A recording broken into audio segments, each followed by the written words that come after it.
Errei. Errei. Errei. Errei. Eu nem sou de humana, nem sou de exato. Eu sou um jumento.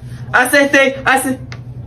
Errei. Não, essa aqui eu errei, mas também é foda, não? A tua de texto do cacete. Analismo, antropocentrismo, etnocentrismo, teocentrismo, eurocentrismo. Eu não sei o que é isso. Acertei!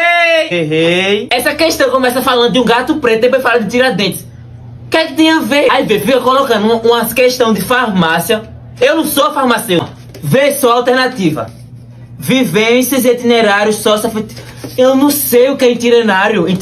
Ah, foi tanto texto que teve uma hora aí que eu já não sabia nem mais o que eu tava lendo. Então aqui eu coloquei de respeito à dignidade humana, que é o que eu acho.